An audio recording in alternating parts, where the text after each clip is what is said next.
오늘 우리가 함께 읽은 본문의 말씀은 여러분이 읽으면서 느끼셨겠지만 이 당시에 이 히브리서 설교를 들었던 최초의 이 청중들을 향해서 그들을 꾸짖고 또 그들을 훈계하고 권고하는 그런 내용의 말씀입니다. 이 내용이 오늘 본문을 시작해서 6장 마지막까지 이어집니다. 그리고 히브리서는 이런 오늘 이 본문의 이런 내용 말고도 이런 훈계와 권면의 이런 꾸짖는 내용의 말씀들이 곳곳에 등장하는 것을 우리는 확인할 수가 있습니다. 왜냐하면 이 히브리서는 기본적으로 설교이기 때문에 그렇습니다. 그래서 어떻게 보면 본문의 흐름과는 다른 이야기를 하는 것처럼 느껴질 수도 있습니다. 보시죠. 우리 11절, 5장 11절 말씀 이렇게 시작했는데, 멜기세덱에 관하여는 우리가 할 말이 많으나 너희가 듣는 것이 둔함으로 설명하기 어려우니라, 이렇게 말하고 있죠. 멜기세덱에 대한 이야기를 이제 막 할 것 같이 이야기하다가 그러나 너희가 듣는 것이 둔함으로 설명하기 어려우니라 라고 해서 듣는 것이 둔한 히브리서 청중들의 이야기로 이 화제가 옮겨져 가고 있는 것을 우리가 볼 수가 있는 것입니다. 마치 우리가 지난번에 말씀드린 것처럼 학교에서 우리 수업 시간에 선생님께서 중요한 문제로 수업을 하시다가 갑자기 수업 내용을 접어두고 훈계를 하는 것과 같습니다. 교회에서도 마찬가지죠. 어떤 설교자가 설교를 하다가 잠시 설교의 내용과 좀 벗어나서 이런저런 꾸짖는 이야기를 하는 것과 같습니다. 저 같은 사람은 아직 그런 수준은 못 되고요. 주로 목회 연륜이 깊으신 그런 목사님들이 그렇게 하시죠. 과거에 우리 림태권 목사님께서 그러셨다는 얘기를 종종 들었습니다. 무슨 설교를 했는지 그 내용은 기억나지 않지만 이 설교하다가 도중에 이렇게 꾸짖는 그런 잔소리는 기억이 난다는 그런 몇 가지 에피소드가 기억이 납니다. 작년 봄에 오셔서 저희 교회 집회를 하셨는데 대충 이런 것이겠구나라는 그런 생각이 들었습니다. 누군가를 꾸짖는다는 것, 그것도 오랜 시간에 걸쳐서 잘 알고 있고 또 그들을 가르쳐 왔던 그런 히브리서 설교자와 같은 사람이 이런 꾸짖음이 있다라고 하는 것은 아마도 둘 중에 하나일 것입니다. 하나는 그 공동체 안에서 실제로 그 내용에 해당되는 사람이 상당수, 대다수가 있다 하는 것이죠. 아니면 그것이 아니라면 사실 대부분은 잘 하고 있는데 일종의 그들에게 주마가편식으로 그들을 일깨우기 위해서 그런 꾸짖음을 하는 경우도 있을 것입니다. 여러분은 어떻게 생각하십니까? 이 둘 중에 이 히브리서 청중의 상황은 어떤 상황에 해당된다고 여러분 생각하시나요? 한번 12절의 말씀을 보시죠. 12절의 말씀을 보면 혹시 그 상황이 어떤 건지를 생각해 볼 수 있을지 모르겠습니다. 때가 오래되었으므로 너희가 마땅히 선생이 되었을 터인데 너희가 다시 하나님의 말씀의 초보에 대하여 누구에게서 가르침을 받아야 할 처지이니 단단한 음식은 못 먹고 젖이나 먹어야 할 자가 되었도다 라고 말합니다. 여기서 꾸짖고 있는 이 너희란 과연 누군가, 어떤 상태인가 라는 것입니다. 때가 오래되었으므로 너희가 마땅히 선생이 되었을 터인데 라고 말하죠. 그들은 신앙생활을 시작한 지 얼마 안 된 사람들이 아니라 적지 않은 시간을 지낸 사람이라는 걸 우리가 알 수가 있습니다. 물론 시간이 모든 것을 말해주는 것은 아니죠. 시간이 오랫동안 지나도 그냥 교회만 들락거릴 뿐 사실 아무것도 알지도 못하고 배우지도 못하고 변하지도 않는 사람들이 얼마든지 있기 때문입니다. 그러나 우리가 기억할 것은 당시에는 오늘날 우리와는 다른 시대에 살았다는 사람들이라 하는 것입니다. 오늘날과 같은 이 포스트 모던 시대가 아니고 그저 친구의 손에 이끌려서 교회를 다니거나 기독교의 호기심을 가지고 왔다 갔다 하는 그런 시대도 아니었습니다. 교회에 가면 교회 말고 교회에 가면 교회 외적인 것이라도 얻을 수 있다라는 생각을 가지고 교회를 다니는 그런 시대도 아니었다는 것입니다. 모든 것이 오늘날과는 정반대의 시대였습니다. 교회에서 모인다는 것, 특별히 예수 그리스도를 구주로 믿는다라는 것은 말 그대로 가족에서 끊어지고 유대 공동체와도 단절해야 되고 심지어는 목숨까지도 위태로울 수 있는 그런 시대였습니다. 현실적인 관점에서만 봐도 얻을 것은 하나도 없고 도리어 잃을 것만 있었던 그런 시대였습니다. 그런 시대에서, 그런 맥락 가운데에서 오랜 시간 동안 신앙생활을 해왔던 바로 그들입니다. 그들이 바로 여기 너희들에 해당되는 사람들이죠. 그래서 이런 말을 하는 것이죠. 무슨 말이요? 때가 오래되었으므로 너희가 마땅히 선생이 되었을 터인데 라는 것입니다. 마땅히라는 의미가 그것입니다. 당연히 자연스럽게 누가 보더라도 그 정도의 신앙이 지났다면 그렇게 됐을 거다 하는 것입니다. 물론 여기서 선생이라는 것은 우리가 일반적으로 말하는 어떤 직분적인 의미에서의 선생은 아닙니다. 주일학교 교사가 되고 아니면 구역장이 되어서 누군가에게 어떤 성경적인 내용을 가르쳐야 되는 그런 차원의 이야기를 하는 것이 아닙니다. 성장에 대한 이야기입니다. 성장, 성숙, 다시 말해서 너희들은 어른이 되었어야 한다라는 것입니다. 그런데 어떤 상태가 되었다는 거죠? 다시 12절의 하반절을 보시기 바랍니다. 너희가 다시 하나님의 말씀의 초보에 대하여 누구에게서 가르침을 받아야 될 처지이니 단단한 음식은 못 먹고 젖이나 먹어야 할 자가 되었도다 하는 겁니다.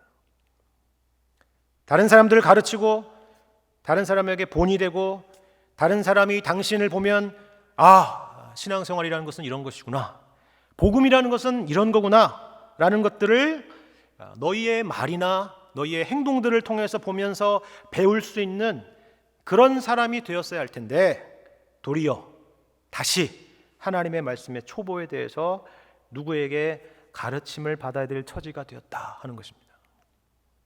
그것을 비유로 말하기를 단단한 음식은 못 먹고 젖이나 먹어야 될 사람이라 이렇게 말하죠.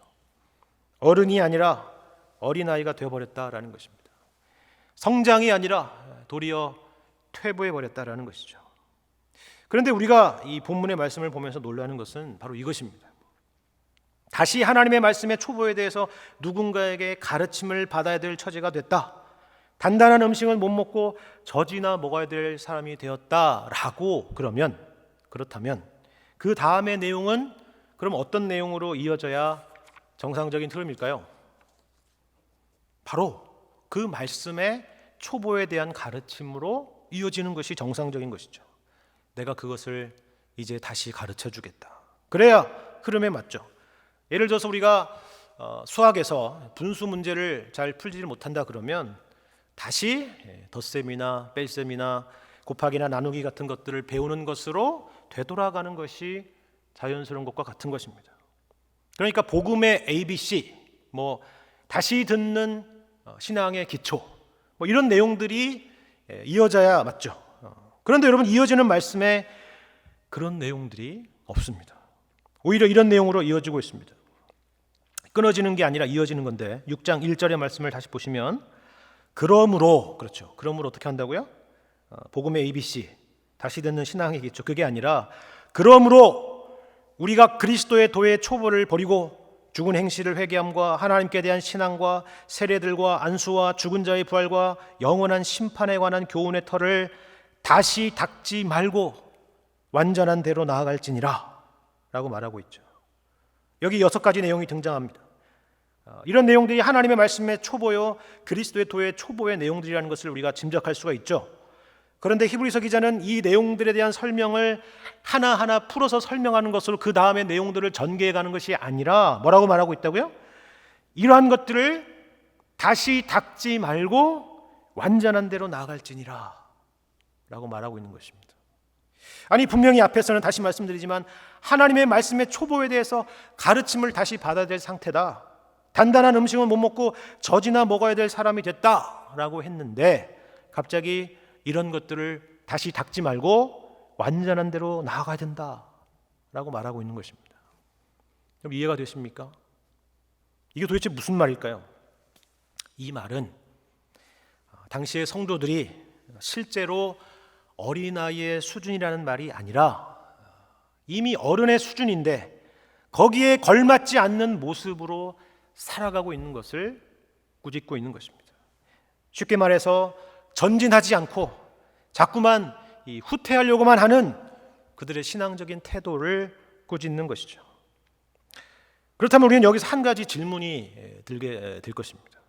그렇다면 도대체 신앙에 있어서 후퇴하지 않고 전진한다는 것은 과연 무엇인가? 어린아이의 수준이란 과연 무엇이고 어른의 수준이란 과연 무엇인가? 우리가 신자로서 성장한다는 것은 과연 어떤 것인가? 완전한 대로 나아가라 라고 했는데 그것은 과연 무슨 말인가 하는 이런 질문들입니다. 여러분, 이런 질문들이 중요한 이유는 이것입니다. 그것이 바로 우리의 현재의 신앙의 수준을 확인하는 그런 수준인 것과 동시에 우리가 과연 앞으로 어떤 것을 우리의 신앙의 목표로 삼아서 살아가야 할 것인가를 보여주는 그런 내용이 되기 때문에 그렇습니다. 우리는 신앙의 성장, 신앙의 성숙이라는 것을 주로 어떤 것으로 평가하거나 또 어떤 것으로 확인하기를 원합니까? 저 사람은 참 신앙이 좋다. 저 사람은 참 신앙이 어리다 라고 할 때 이런 것들의 기준, 이런 것들 과연 여러분 어떻게 평가하고 있습니까? 신앙의 연륜입니까? 아니면 직분입니까? 아니면 무슨 성경의 지식인가요? 재미있는 것은 교회마다, 각 교회들마다 어떤 신앙에 있어서 어떤 특별한 것들을 강조하는 그런 모습을 띠기도 하는데 보통은 그런 것들이 신앙의 수준의 척도가 되곤 한다는 것입니다.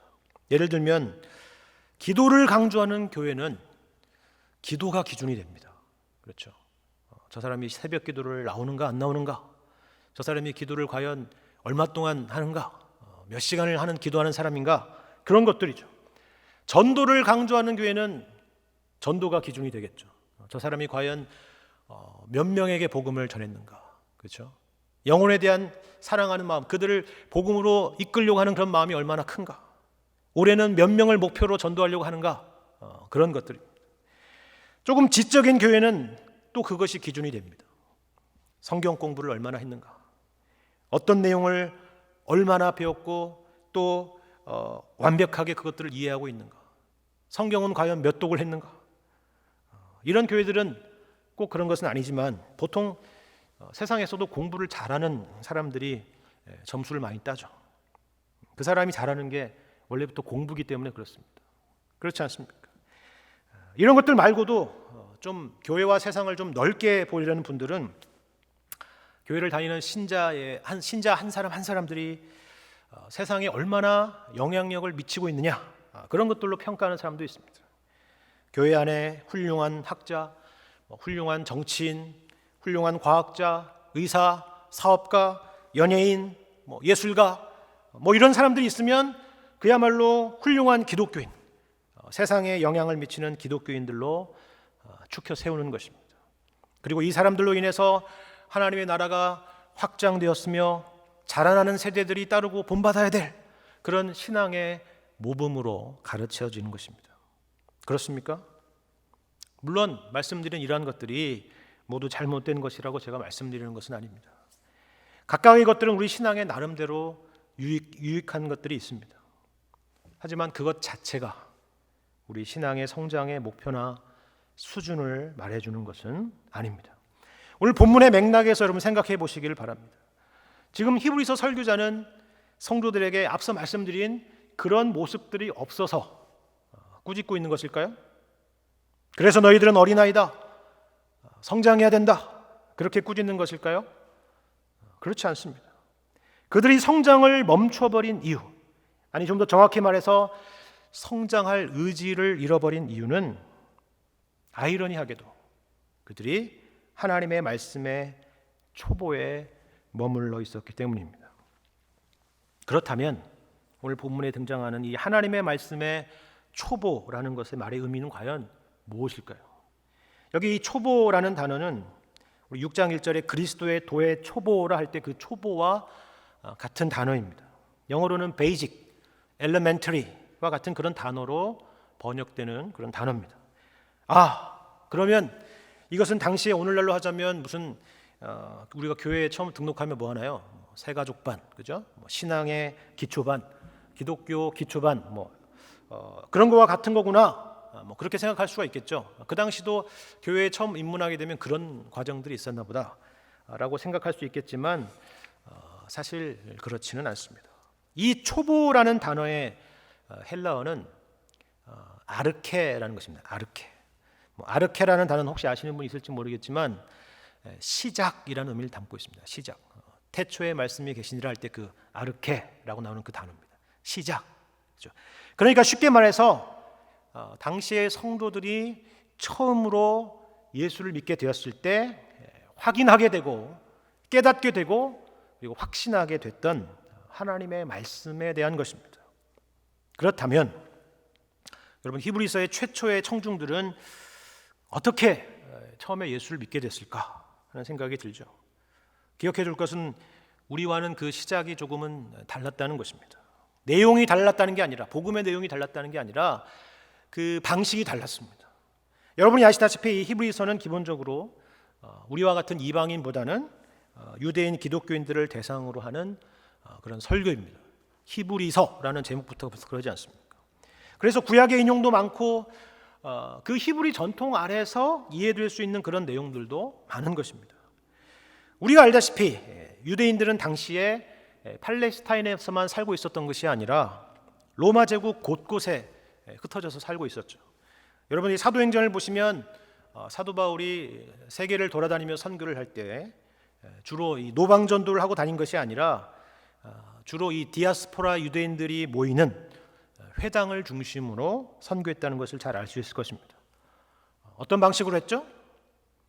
오늘날과 같이 무슨 사형리나 브릿지나 어떤 전도 교재 가지고 전도 교재와 같은 것들을 가지고 전도한 것이 아니라 구약, 그러니까 뭐 그 당시는 구약 신약이 아니라 구약이 곧 다 하나님의 말씀이었으니까 그 구약의 말씀을 읽고 그 구약에서 바라보고 기대했던 바로 그 메시아가 바로 예수 그리스도라는 것을 그들에게 확인시키고 설명하는 방식으로 선교를 했던 것입니다. 그리고 이 설교를 다시 말해서 이 구약에 대한 해석을 들은 많은 유대인들이 예수를 믿게 되고 그리고 기독교 신앙으로 돌아오게 되었던 것이죠. 그렇죠. 그것이 바로 그들의 신앙의 시작이었습니다. 그리고 그것이 곧 하나님의 말씀의 초보입니다. 구약에 예언되었던 하나님의 말씀의 성취, 그분이 바로 예수 그리스도시고 그분이 십자가에서 죽으시고 부활하심으로 우리의 의로움이 되셨다. 그러니 이제는 더 이상 옛것에 머물지 말고 옛것으로 되돌아가지도 말고 예수 안에서 새로운 삶을 살아가며 예수 안에서 성장해야 된다. 이것이 바로 사도들의 메시지였습니다. 그래서 이렇게 말하죠. 5장 13절 14절 말씀을 보겠습니다.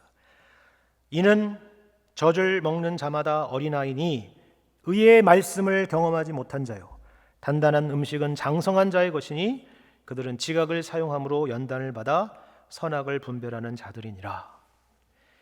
의의 말씀을 경험하지 못했다라는 것은 이 구약의 말씀이 결국 예수 그리스도를 가리키는 것이며 그분이 결국 우리의 의로우심이라는 것을 아직 깨닫지 못한 것을 말합니다. 아직 구약에서 예수 그리스도를 발견하지 못했다라는 것입니다. 하지만 너희는 이미 그것을 깨닫고 알고 확인한 자들이 아니냐, 그것을 경험한 장성한 자들이 아니냐.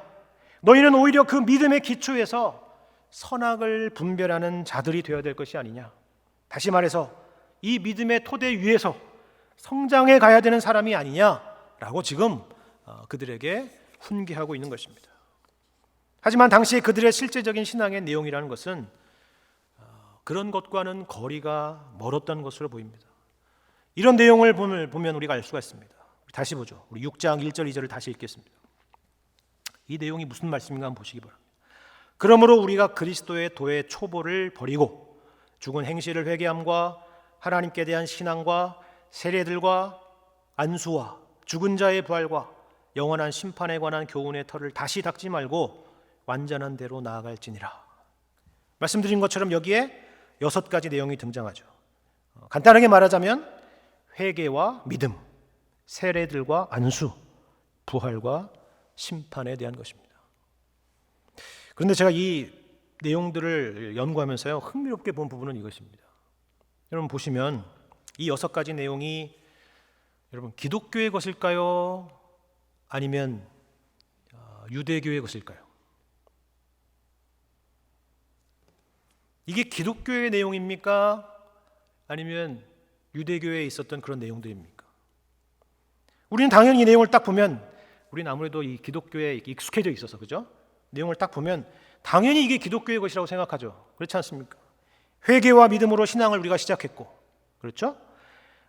세례를 받아서 교회에 입교를 했고, 안수를 받고 직분자가 됐고, 그리고 장래에 부활과 심판이 있다는 것을 우리가 소망하고 믿기 때문입니다.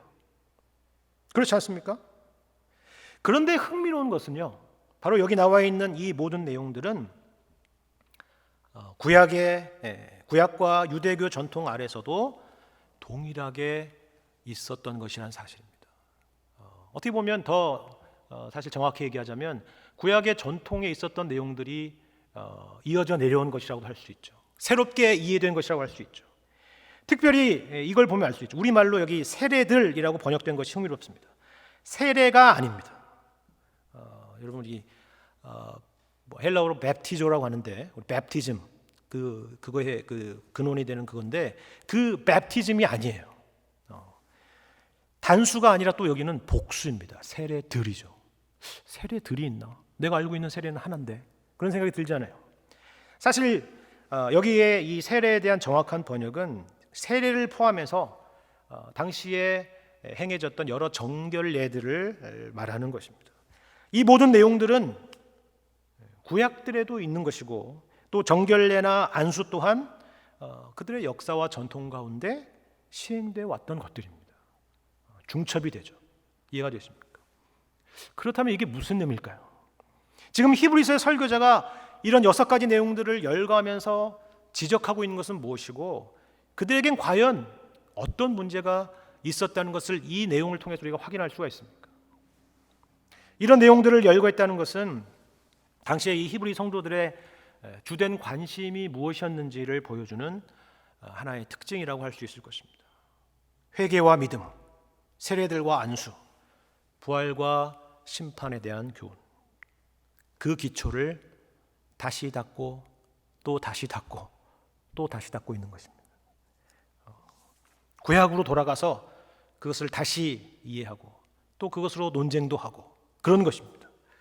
그런데 여기 이 회개와 믿음, 세례들과 안수, 부활과 심판, 뭐가 잘못됐죠? 우리는 아무리 봐도 이게 뭐가 잘못됐나? 그것에 대해서 생각하고 이것이 옳은지 그른지 생각해보고 하는 것이 뭐 아무리 봐도 거기에서 특별한 것이 없어 보이는데, 그런 생각이 들지 않습니까? 이게 다 너무 기초적인 것만 반복해서 그런가요? 아닙니다. 여러분 자세히 보시면 가장 중요한 것이 빠져 있습니다. 그게 뭔가요? 여기에 뭐가 없나요? 저는 이것이 히브리 설교자의 의도적인 것이라 생각을 합니다. 여기에 뭐가 없냐면 예수가 없습니다. 예수를 놓치고 다시 구약으로, 다시 옛 언약으로, 그와 같은 방식으로 그들이 돌아가곤 했던 것입니다. 그렇다면 이것이 왜 문제입니까? 여기에 예수가 빠진다면 그 어떤 믿음도, 그 어떤 종교적인 의식을 행한다고 해도 그것은 의미 없는 것이 되고 말기 때문에 그렇습니다. 여러분 생각해 보시기 바랍니다. 우리가 회개할 수도 있고 하나님께 대한 신앙을 가질 수 있는 것, 세례들과 안수가 의미가 있는 것, 심판에 대해서 두려워하지 않고 부활에 대한 소망을 가질 수 있는 것, 이 모든 것이 가능한 이유는 딱 하나입니다. 우리가 더 간절하거나 우리가 더 진실하거나 아니면 어떤 정확한 매뉴얼에 따라서 어떤 예식을 행하기 때문이 아닙니다. 오직 예수님을 통해서만이 가능한 것입니다. 예수님께서 이 땅에 오셔서 십자가에 피 흘려 죽으시고 부활하셔서 우리의 구원을 완성하시고 우리를 하나님과 화목하게 하셨기 때문에 이 모든 것들이 의미가 있는 것입니다. 히브리서 성도들이 처음 기독교 신앙에 들어오면서 확인하고 깨닫게 된 것은 바로 이것이었을 것입니다. 그래서 과거와 똑같은 내용과 똑같은 의식이지만, 그런 예식이지만 예수 그리스도 안에서 모든 것이 새롭게 다가왔을 것입니다. 그런데 문제는 시간이 지나면서 처음에 분명했던 것들이 희미해지고 전통이 신앙의 본질적인 내용들을 압도하는 그런 일들이 일어났을 것으로 우리는 유추해 볼 수가 있습니다. 그래서 이 모든 신앙과 이 의식의 내용들 가운데 중심에 있어야 될 예수님은 사라져버리고 껍데기만 남아서 그것이 본질의 자리를 차지하게 되어버린 것입니다. 그리고 이러한 논쟁들로 정작 중요한 신앙의 성장의 걸음은 한 걸음도 더 앞으로 나가지 못하게 되었던 것입니다. 우리는 이것을 히브리서만이 아니라 다른 바울 서신에서도 얼마든지 확인할 수 있는 1세기 초기 기독교 교회의 다양한 모습들이었습니다. 그리고 다른 예지만 우리 가운데서도 그러한 예는 얼마든지 찾아볼 수가 있습니다. 교회 안에서도 보면요, 가끔 어떤 문제들이 하나씩 부각이 되면서 그 문제가 교회에서 가장 중요한 문제가 되어버리고 모든 이슈를 잡아먹는 그런 일들이 생기는 것을 우리가 종종 볼 수가 있죠. 성경의 고린도 교회 예를 들자면 이런 겁니다. 시장에서 파는 고기를 우리가 먹을 수 있느냐 없느냐, 그와 같은 문제들입니다. 바울이 제시한 정답이 놀랍죠. 먹으라 혹은 먹지 말라가 아닙니다. 예수 안에서 이제는 그러한 논쟁이 의미가 없다입니다. 대신에 누구든지 자기의 유익을 구하지 말고 다른 사람의 유익을 구하라. 그래서 그들로 구원을 받게 하라. 이것이 사도 바울의 대답이었고 정답이었습니다. 그런데 이게 누구의 방식이라고요? 바로 예수님의 방식입니다. 그래서 사도 바울은 뭐라고 얘기합니까? 내가 그리스도를 본받는 자 된 것 같이 너희는 나를 본받는 자가 되라 라는 말로 이 논쟁을 마무리 짓는 것입니다. 예수 그리스도를 목표와 내용 삼는 일에 너희들이 흔들리지 말라 하는 것입니다. 이것이 우리의 신앙의 중심이 되어야 되고 우리 신앙의 목적이 되어야 된다라고 말하는 것입니다. 여러분, 2절 하반절의 말씀이 바로 그것이죠. 뭐라고 하죠? 다시 보면 이러한 것들을 다시 닦지 말고 어디로 가라고요? 완전한 대로 나아갈지니라. 필요 없다는 이야기가 아닙니다. 그것이 그들의 신앙의 출발점이었다고 우리가 확인했습니다. 문제는 거기에만 머물러서 한 걸음도 더 앞으로 나아가지 않으려는 그들의 태도에 대해서 말하는 것입니다. 그러면 어디로 나아가야 된다고요? 완전한 대로 나아가라 그러죠. 완전한 대로. 다른 번역을 보면 성숙함의 경지로 나아가라 이렇게 되어 있습니다. 완전한 대로 나아가라, 성숙의 경지로 나아가라. 이러면 우리가 이걸 그냥 단순히 보면은 이건 어떤 도덕적이고 윤리적인 완성 단계로 우리가 나아가야 되는 것처럼 보이기까지 합니다. 하지만 그런 내용이 아닙니다. 우리에게 누가 가장 완전하고 우리에게 누가 성숙의 경지입니까? 바로 예수 그리스도이십니다. 우리의 신앙의 목표와 내용을 예수 그리스도에게 집중하고 그분으로 채워가라 하는 것입니다. 이것을 에베소서에서는 어떻게 말하고 있는지 여러분이 주목해 보시기를 바랍니다. 바로 이러한 말씀과 같습니다. 에베소서 4장 13절 이하의 말씀을 제가 읽겠습니다. 여러분 주목해서 보시길 바랍니다. 이것이 우리의 성장의 목표입니다. 우리가 다 하나님의 아들을 믿는 것과 아는 일에 하나가 되어 온전한 사람을 이루어 그리스도의 장성한 분량이 충만한 데까지 이르리니 이는 우리가 이제부터 어린아이가 되지 아니하여 사람의 속임수와 간사한 유혹에 빠져 온갖 교훈의 풍조에 밀려 요동하지 않게 하려 함이라. 오직 사랑 안에서 참된 것을 하여 범사에 그에게까지 자랄지라. 그는 머리니 곧 그리스도라 라는 말씀입니다. 이것이 바로 오늘 본문의 완전한 대로 나아가라 라는 말씀의 가장 정확한 설명입니다. 오직 사랑 안에서 참된 것을 하여 범사에 그에게까지 자랄지라. 그는 머리니 곧 그리스도시라. 그것입니다. 그리고 우리는 이것을 우리의 신앙의 목표요, 성장의 목표로 삼아야 하는 것입니다. 여러분, 오늘날의 한국의 기독교는 과거와는 정말 비교할 수 없을 정도로 풍성해졌습니다. 옛날에는 여러분 알다시피 50년 전만 해도 교계에 읽어볼 만한 책도 별로 없고 그런 자료들을 찾는 것도 쉽지가 않았습니다. 그러나 요즘은 정말 좋은 책들, 좋은 교재들, 좋은 프로그램들이 넘쳐나죠.